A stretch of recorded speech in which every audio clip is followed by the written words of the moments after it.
Hello बच्चों, एक बार फिर से स्वागत है आप सभी का अपने YouTube चैनल श्री गुरुकुल में। और आज बच्चों हम लोग बात करने वाले हैं क्लास 10th के मैथ के चैप्टर निर्देशांक ज्यामिति के लास्ट एक्सरसाइज 7.3 के बारे में। बच्चों आज ये हमारा चैप्टर खत्म हो जाएगा। ये एक्सरसाइज बहुत छोटा सा है और इसमें हम जिस कॉन्सेप्ट को पढ़ने वाले हैं वो है तीन बिंदुओं से मिलाकर एक त्रिभुज का बनना, उस त्रिभुज का क्षेत्रफल ज्ञात करना। ठीक है, तो सबसे पहले मैं आपको कॉन्सेप्ट को समझाऊंगा, उसके बाद से हम एक्सरसाइज को सॉल्व करेंगे। क्योंकि अगर आपको त्रिभुज के क्षेत्रफल का कॉन्सेप्ट क्लियर हो जाता है, ठीक है, तो आपके लिए इस एक्सरसाइज को सॉल्व करना कोई बहुत बड़ी बात नहीं होगी। देखिए सबसे पहले हम थोड़ा सा ग्राफ ड्रॉ करेंगे बच्चों। ये देखिए, इमेजिन कीजिएगा कि ये हमारा क्या है, ये हमारा ग्राफ है। ठीक है, ये हमारा ग्राफ है और जब ये हमारा ग्राफ है और इस ग्राफ पर कोई भी तीन बिंदु कहीं भी आप ले लीजिए, कहीं भी मान लीजिए ये तीन बिंदु है, जैसे कि ये हो गया एक बिंदु x1, y1, ये दूसरा बिंदु हो गया x2, y2 और ये एक तीसरा बिंदु यहां पर है x3, y3। ये त्रिभुज, ये तीन बिंदु हैं जो किसी ग्राफ पेपर पर, समझ लीजिए किसी ग्राफ पर स्थित है। ठीक है, कॉन्सेप्ट को समझिए, आपको यहां पर ग्राफ से कोई मतलब नहीं है। अब देखिए, अगर हम दोनों बिंदुओं को, मतलब तीनों बिंदुओं को आपस में मिला दे, जैसे इसको मिला दे, इन दोनों बिंदुओं को मिला दे, फिर इन दोनों बिंदुओं को आपस में मिला दे और फिर इन दोनों बिंदुओं को आपस में मिला दे, तो इससे क्या बन रहा है सर? इससे तो एक त्रिभुज बन रहा है। ध्यान से चीजों को देखिए, क्या इससे एक त्रिभुज बन रहा है कि नहीं? जिस प्रकार हम तीन भुजाओं को मिलाते थे, जिस प्रकार हम तीन भुजाओं को मिलाते थे तो उससे क्या बनता था? एक त्रिभुज बनता था। ठीक उसी प्रकार अगर हम तीन भिन्न भिन्न बिंदुओं को एक दूसरे से मिला देते हैं तो एक त्रिभुज बनता है। तो हमें इस एक्सरसाइज में यही पाना है कि इस त्रिभुज जो बन रहा है तीनों बिंदुओं से, इसका क्षेत्रफल क्या होगा, इस त्रिभुज का क्षेत्रफल क्या होगा, हमें यही याद करना, इस एक्सरसाइज में सीखना है।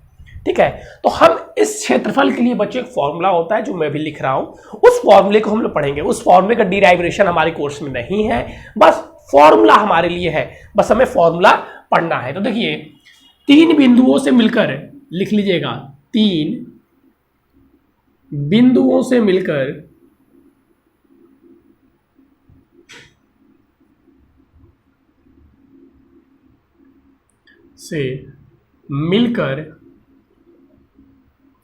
बनने वाले त्रिभुज का क्षेत्रफल, त्रिभुज का क्षेत्रफल क्या होगा?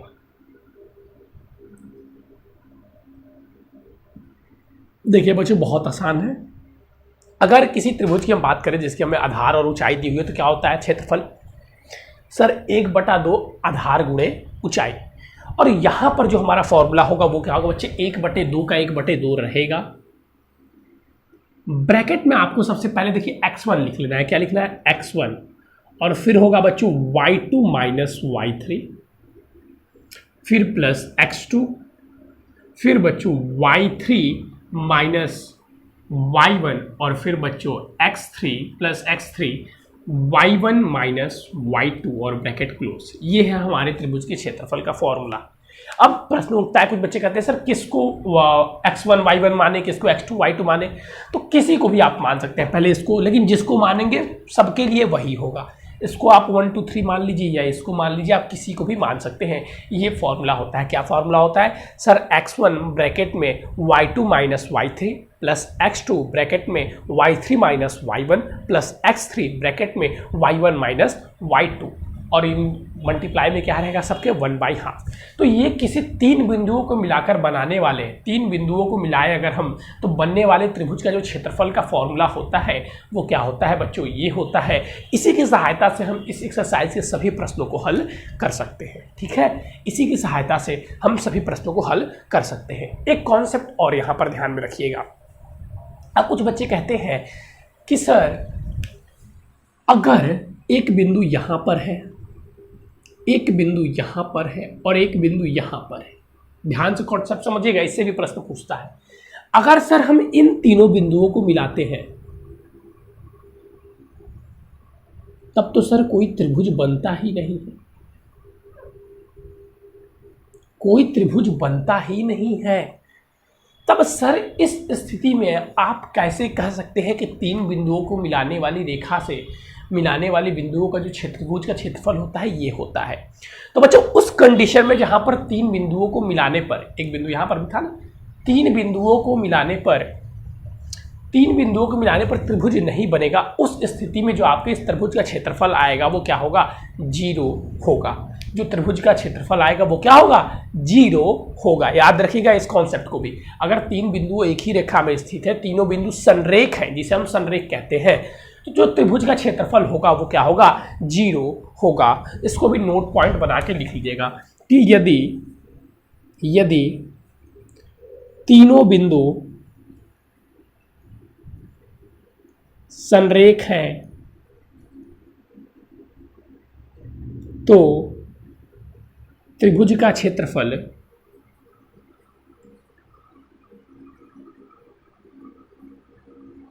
जो त्रिभुज का क्षेत्रफल होगा वो क्या होगा, त्रिभुज का क्षेत्रफल 0 होगा, 0 होगा। चीजों को, कॉन्सेप्ट को ध्यान से दिमाग में रखिए।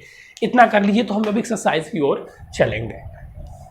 अगर तीनों बिंदु संरेख है तो त्रिभुज का जो क्षेत्रफल क्या होगा, वो 0 होगा। ठीक है सर। अब बहुत छोटा सा एक्सरसाइज, हम लोग एक्सरसाइज की ओर चलते हैं। चलिए बच्चों, तो सबसे पहले हम इसको इरेज कर देते हैं और यही फॉर्मूला हमें याद रखना है, यही कॉन्सेप्ट याद रखना है। और यहाँ कुछ बच्चों में देख रहा हूँ कि कुछ बच्चों को, एक बच्चा कमेंट किया था, सर मुझे इस चैप्टर में समस्याएं हो रही है। तो बच्चा कैसे आपको समस्याएं हो सकती है बताइए। इस चैप्टर में अगर हम बात करें तो हमें मात्र 3 फॉर्मूले याद रखने हैं और पूरा चैप्टर हमारा समाप्त हो जाता है। और वो भी 3 फॉर्मूले कहाँ से कैसे हो रहे हैं वो मैंने चीज़ ग्राफ के जरिए भी आपको समझाया है। तो कुछ बच्चे कह रहे हैं सर इस चैप्टर में हमें समस्या हो रहा है, बताइए 3 फॉर्मूले। कौन कौन से 3 फॉर्मूले याद रखे हैं? एक बीच की दूरी का फॉर्मूला, एक अंतर विभाजन करने वाले, किसी अनुपात में विभाजन करने का फॉर्मूला, और एक त्रिभुज के क्षेत्रफल का फॉर्मूला। खत्म हो गया ये चैप्टर आपका। देखिए जैसे हम लोग क्वेश्चन नंबर 1 देखते हैं। क्वेश्चन नंबर अगर हम 1 देखिए, एक्सरसाइज 7.3 का, तो इसमें 2 पार्ट है तो हम लोग पहला करेंगे। क्वेश्चन नंबर 1 का पहला, 3 बिंदु दिया हुआ है, त्रिभुज के क्षेत्रफल ज्ञात कीजिए। 2,3, 1,0, 2,-4 से बनने वाले त्रिभुज का क्षेत्रफल ज्ञात कीजिए। त्रिभुज का क्षेत्रफल ज्ञात कीजिए। अब ठीक है, ये ऊपर लिखा हुआ था, मैंने इसको यहां पर लिख दिया। अब इस चीज को अगर आप लोग देखेंगे तो यहां पर हमें फॉर्मूला लिखने की कोई आवश्यकता नहीं है, लेकिन अगर ये 4 नंबर के प्रश्न में पूछेगा तो हम फॉर्मूला लिख भी देंगे ताकि ज़्यादा अच्छा लगता है। तो देखिए यहाँ पर मैं आप लोगों को बार बार फॉर्मूला देखेंगे तो याद हो जाएगा, इसलिए दोबारा फॉर्मूला लिख रहा हूँ। त्रिभुज का क्षेत्रफल बराबर क्या हो जाएगा, 1/2 ब्रैकेट में x1 y2 minus y3 plus x2 bracket में y3 minus y1 plus x3 y1 minus y2। इसी फॉर्मूले पर अगर हम वैल्यू रख दें तो चीज़ें हमारी आंसर सामने आ जाएगा। जैसे देखिए हम इसको 1x1 मान, ये x1 y1 हो गया, इसको x2 y2 मान लिया, इसको x3 y3 मान लिया। आप किसी को भी कोई भी मान सकते हैं, लेकिन जिसको मानेंगे सब प्रश्न के लिए एक ही मानेंगे। तो मेरा मानना है कि लाइन से मानते हैं तो चीज़ें हम भूलते नहीं है। तो इसको पहला मान लीजिए, दूसरा मान लीजिए, तीसरा मान लीजिए। तो ये x1 y1 है, तो पहले हमें क्या लिखना है, x1 तो 2 हो गया। फिर सर y2, तो y2 क्या है, 0, y2 माइनस में y3 क्या है सर, -4, तो -4 क्या कर देगा, +4 प्लस x2 क्या है सर, -1, तो ये प्लस की जगह क्या हो जाएगा, -1 ब्रैकेट में y3 क्या है, -4 माइनस में y1 क्या है 3 प्लस x3 क्या है सर 2 और y1 क्या है सर, y1 है सर हमारा 3 और y2 क्या है सर, y2 हमारा 0, तो -0, y2 हमारा क्या है 0। तो ये हो गया, बस इसको सॉल्व कर दीजिए, आंसर आपके सामने है सर। ये हो जाएगा 1/2 ब्रैकेट में 0 में 4 प्लस करेंगे 4 और 4 का 2 में मल्टीप्लाई करेंगे 8, ठीक है, माइनस में -4 -3 प्लस हो जाएगा -7 हो जाएगा और -7 का -1 में मल्टीप्लाई करेंगे तो +1 +7, ठीक है। और प्लस में अगर हम इसको देखें 3 में से 0 घटाएंगे 3 और प्लस क्या हो जाएगा 6। तब इसको अगर हम लोग ऐड करें तो चीज़ें हमारे पास क्या बन के आएंगी सर, बन के आएंगी 15 प्लस 6 21, तो 21/2 वर्ग इकाई ये हमारे त्रिभुज का क्षेत्रफल हो जाएगा। ये हमारे त्रिभुज का क्या हो जाएगा, ये हमारे त्रिभुज का सर क्षेत्रफल हो जाएगा। यहां तक किसी को मुझे नहीं लग रहा है कोई कंफ्यूजन होना चाहिए। बहुत सिंपल क्वेश्चन था, 3 बिंदु दिया हुआ था, तीनों बिंदु से बनने वाले त्रिभुज का क्षेत्रफल निकालना था, जिसको हम लोग बहुत आसानी तरीके से हम लोगों ने निकाल लिया है। ठीक इसी प्रकार इसका दूसरा एक प्रश्न है जो आप लोग खुद से करेंगे। अब देखिए आगे के प्रश्न देखे जाए। कह रहा है दूसरा वाला, अब दूसरे वाले में देखिए, दूसरा वाला भी प्रश्न बताना जरूरी है क्योंकि ये दूसरे वाले कॉन्सेप्ट बताया हुआ। अब दूसरा वाला कॉन्सेप्ट क्या था सर? दूसरा वाला कॉन्सेप्ट ये था, मैं फॉर्मूले को रहने देता हूँ। दूसरा वाला कॉन्सेप्ट हम लोग का क्या था? तो सर हम लोग का दूसरा वाला कॉन्सेप्ट था कि अगर त्रिभुज नहीं बन रहा है, यानी कि अगर तीनों बिंदु संरेख है, तो त्रिभुज का क्षेत्रफल क्या होगा? 0 होगा। त्रिभुज का क्षेत्रफल क्या होगा? 0 होगा। ठीक है, तो यहां पर चीजों को ध्यान दीजिएगा। यहां पर प्रश्न क्या कह रहा है? प्रश्न कह रहा है निम्नलिखित में प्रत्येक का के का मान ज्ञात कीजिए। तीनों बिंदु संरेख हैं, के का मान ज्ञात कीजिए। के का, क्वेश्चन नंबर 2 है, के का मान ज्ञात कीजिए यदि बिंदु क्या है? यदि तीनों बिंदु संरेख है। तीनों बिंदु बोला है ना, तीनों अगर नहीं बोले तो काम गड़बड़ा जाएगा। तीनों, यदि तीनों बिंदु संरेख है, संरेख है। अगर तीनों बिंदु क्या है? संरेख है। और एग्जांपल पहला वाला क्वेश्चन अगर हम ले ले तो 7, -2, 5, 1 और 3, k। इसका भी दूसरा पार्ट आप लोग खुद से करेंगे, इसमें भी 2 क्वेश्चन है। अब यहां पर आप लोग ध्यान दीजिएगा, जब अगर तीनों बिंदु संरेख होंगे तो उस स्थिति में मैंने क्या बताया था सर? बताया था कि त्रिभुज का क्षेत्रफल 0 होगा। तो हम लोग लिखेंगे चूंकि तीनों बिंदु क्या है? संरेख है, इसलिए त्रिभुज का क्षेत्रफल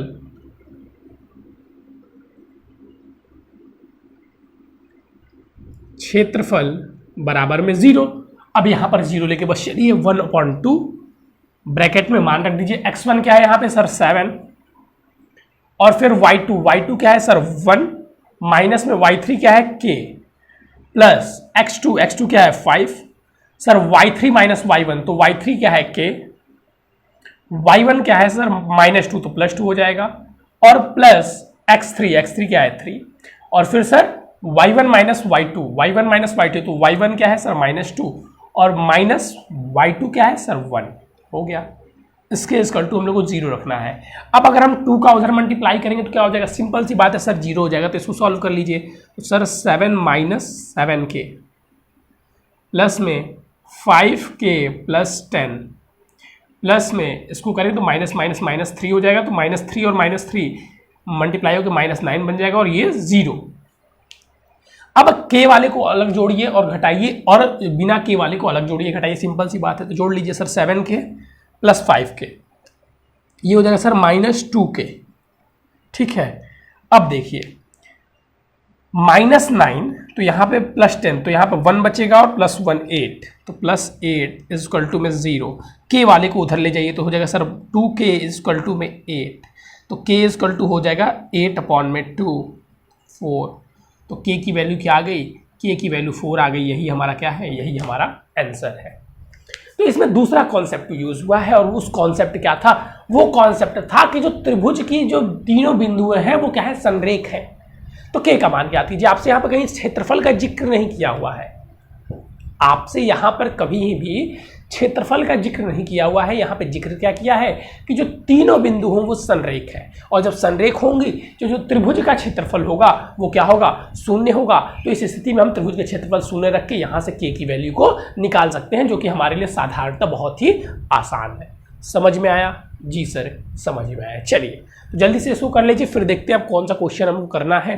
टोटल 5 क्वेश्चन ही है इस एक्सरसाइज में, बहुत छोटा सा एक्सरसाइज है, जैसे कि मैंने आप लोगों को स्टार्टिंग में बताया था। और इसी के साथ अगर बात किया जाए तो हमारा लगा ये चैप्टर भी समाप्त हो जाएगा, निर्देशांक ज्यामिति। तो क्लासेस आप लोग डेली कर रहे होंगे, आगे कुछ चैप्टर कटे भी हुए हैं, तो मेहनत नहीं करेंगे तो फिर चीज़ें छूटती जाएंगी और फिर आपको पछताना पड़ेगा।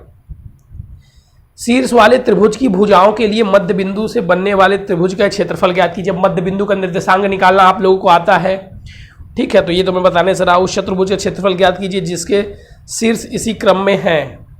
अब यहाँ पर कह रहा है उस चतुर्भुज का क्षेत्रफल ज्ञात कीजिए जिसका शीर्ष दिया हुआ है।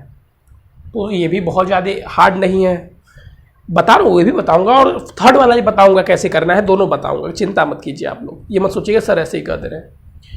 और अध्याय 9 के उदाहरण 3 से त्रिभुज के माध्यिकाओं से उस त्रिभुज के लिए इस परिणाम के सत्यापन कीजिए। चलिए तो क्लास आप 9th के क्वेश्चन की बात करने लगा, अध्याय 9, तो यहाँ पे तो आप लोग खुद से देखिएगा, अगर बुक होगा तो 5th वाला।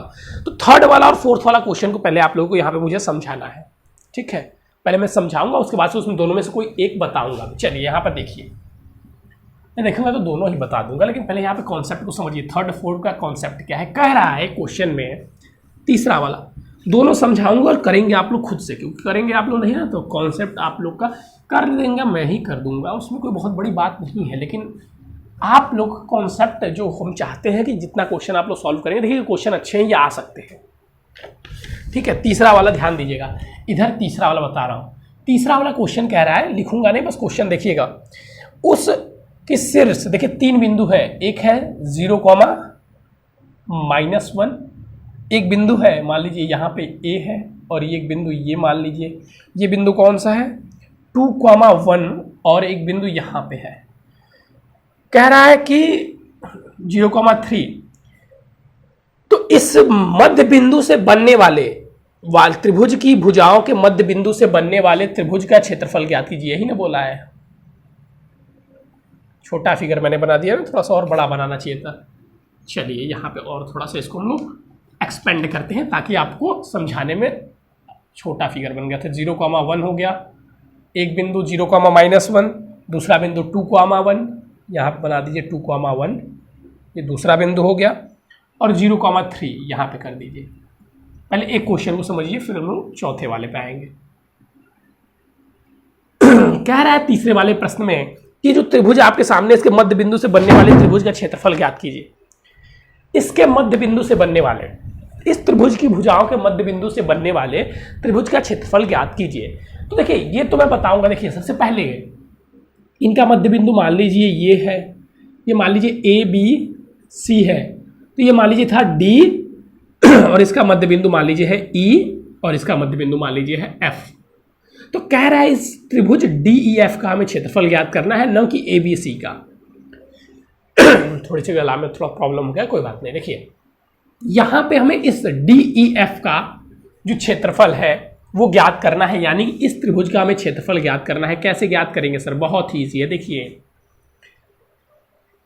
अभी हमने पीछे क्या पढ़ के आए हैं कि इन्हीं 2 बिंदुओं को मिलाने वाली रेखा के मध्य बिंदु का निर्देशांक क्या होता है। तो सर मध्य बिंदु का निर्देशांक होता है, मध्य बिंदु का निर्देशांक क्या होगा सर, मध्य बिंदु का जो निर्देशांक होगा वो होगा, यहाँ पे इक्वल टू साइन लगाइए ना, क्या हो जाएगा sir x1 plus x2 upon में 2, y1 प्लस y2 अपॉन में 2। इसी फॉर्मूले से निकाल दीजिए बस।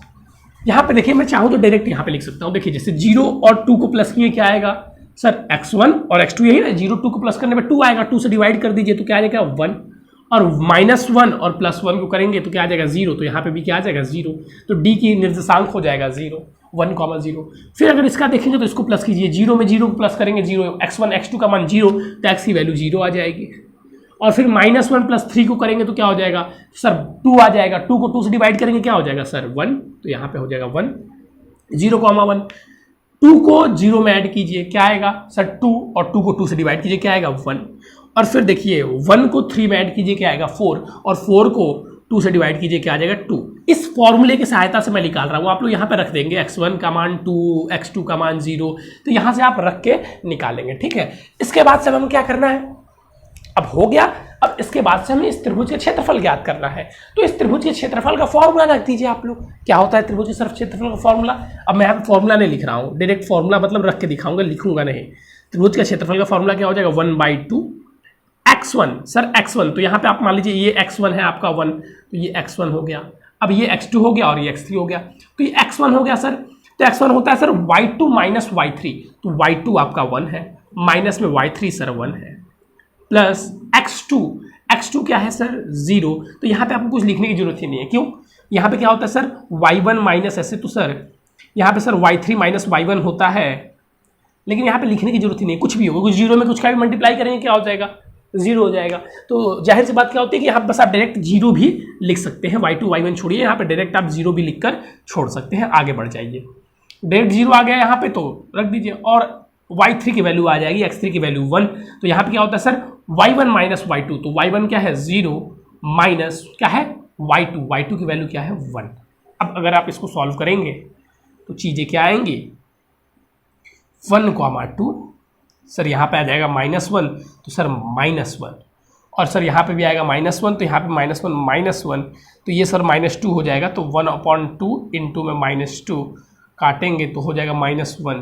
तो यहाँ पे देखिए -1 आ रहा है, लेकिन हम त्रिभुज का क्षेत्रफल क्या लिखेंगे, क्षेत्रफल कभी माइनस में नहीं होता है, तो क्षेत्रफल क्या आएगा 1 वर्ग इकाई, ये हमारा त्रिभुज का क्षेत्रफल हो जाएगा। ठीक है, ये छोटी छोटी सी चीज़ें हैं, इसमें यही कॉन्सेप्ट यूज करना था। ये आपका क्वेश्चन नंबर 3 था। अब क्वेश्चन नंबर 4 को देखिए क्या कह रहा है। क्वेश्चन नंबर 4 तो इजी है, उसमें बहुत ज़्यादा कॉन्सेप्ट की भी ज़रूरत नहीं है। ठीक है, इसको इरेज कर दे रहा हूँ।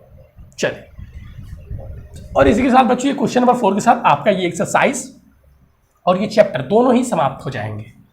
मतलब कि आपका ये एक्सरसाइज भी समाप्त हो जाएगा और आपके इस एक्सरसाइज के साथ आपका ये चैप्टर भी समाप्त हो जाएगा। तो मन लगाकर पढ़िए, मेहनत कीजिए, एक्सरसाइज खत्म होते जा रहे हैं, चैप्टर खत्म होते जा रही हैं। मेहनत नहीं करेंगे तो फिर समस्याएं आपको झेलनी पड़ेगी। कह रहा है उस चतुर्भुज के क्षेत्रफल ज्ञात कीजिए जिसके शीर्ष का क्रम ये है। अब हमें चतुर्भुज का क्षेत्रफल ज्ञात करना है। ये लो भाई क्वेश्चन नंबर 4 है। ठीक है, मैं पहले लिख देता हूँ शीर्ष का क्रम -4, -2। दूसरा बिंदु ले लीजिए -3, -5। तीसरा बिंदु ले लीजिए -3, कहाँ गया, -3 था नहीं, 3, -2। और चौथा बिंदु ले लीजिए 2, 3। ये था चतुर्भुज। अब इसका आप क्षेत्रफल ज्ञात कीजिए। कैसे सर ज्ञात करें? सर आपने तो त्रिभुज के क्षेत्रफल का फॉर्मूला पढ़ाया है, चतुर्भुज के क्षेत्रफल का आपने फॉर्मूला तो पढ़ाया ही नहीं। यही रहते मूर्ख वाले बच्चे परेशान। सर हमारे पास तो इसका कोई फॉर्मूला ही नहीं। यार पहले आप फिगर तो बनाइए, फॉर्मूला अपने आप आपको मिल जाएगा। ये लीजिए सर, आपके कहने पर हम लोगों ने फिगर बना दिया, लेकिन सर फॉर्मूला तो हमें पता ही नहीं है। मैंने कहा फॉर्मूला नहीं पता है? उन्होंने बोला सर फॉर्मूला नहीं पता है। मैं बोला एक काम करो, तब काट दो इस क्वेश्चन को। नहीं करेंगे, हम लोग को नहीं आ रहा है। काट दिए सर। सर काट दिए तो ये क्या दिखा? क्या दिखा सर? इसमें तो 2 त्रिभुज दिखा। अरे एक त्रिभुज यहाँ पे सर बन रहा है, एक त्रिभुज यहाँ पे। सर 1, 2, 3 बिंदुओं को मिलाने वाले एक त्रिभुज और 1, 2, 3 बिंदुओं को मिलाने वाला एक त्रिभुज। गजब सर, मतलब 2 त्रिभुज, बिल्कुल 2 त्रिभुज। तो हमें क्या निकालना था? इस चतुर्भुज का क्षेत्रफल। तो चतुर्भुज का क्षेत्रफल, इसको त्रिभुज 1 दे दीजिए, इसको त्रिभुज 2 दे दीजिए। तो चतुर्भुज का जो क्षेत्रफल होगा वो क्या होगा? बारी बारी इनका क्षेत्रफल निकाल दीजिए। त्रिभुज 1 का क्षेत्रफल पहले बारी बारी निकालिएगा, फिर त्रिभुज 2 का क्षेत्रफल को ऐड कर दीजिएगा। आ गया चतुर्भुज का क्षेत्रफल आंसर। ये वाला क्वेश्चन आप लोग खुद से करेंगे, क्योंकि इसमें क्या करना है, सिर्फ अब क्षेत्रफल ही निकालना है। जो ट्रिक था, जो कॉन्सेप्ट था, वो चीज़ मैंने आप लोगों को यहाँ पर बता दिया है। समझ में आया? कॉन्सेप्ट नहीं समझ में आया? यहाँ पर जैसे ही हमने इस विकर्ण को मिलाया, क्या बन गया? 2 त्रिभुज बन गया। और 2 त्रिभुज, 3 बिंदुओं से बनने वाले त्रिभुज के क्षेत्रफल का फॉर्मूला हमें याद है, तो इसमें भी वही चीज़ हो जाएगा, इसमें भी वही चीज़ हो जाएगा। ठीक है, ठीक है सर। तो चलिए बच्चों, आज के आपका ये चैप्टर यहीं पर समाप्त हो जाता है। और मैं बता देना चाहूँगा कि हम अपने इस चैनल पर क्लास 10th और 12th हिंदी मीडियम की तैयारी बिल्कुल फ्री में कराना चाहते हैं। अगर आप भी बच्चे करना चाहते हैं तो आपको बस चैनल को सब्सक्राइब करना होगा और व्हाट्सअप में डिस्क्रिप्शन में दिए गए व्हाट्सअप नंबर से आपको मैसेज करना होगा ग्रुप में ऐड होने के लिए। तो चलिए बच्चों, आज के लिए बस इतना ही। Thank you, have a nice day. फिर मिलेंगे नए और इंपॉर्टेंट टॉपिक के साथ, लेकिन तब तक आपको जो क्वेश्चन दिए जाते हैं और जो भी चीज़ पढ़ाई जाती है उसको मन से पढ़िए और बढ़ते रहिए। थैंक यू बच्चों।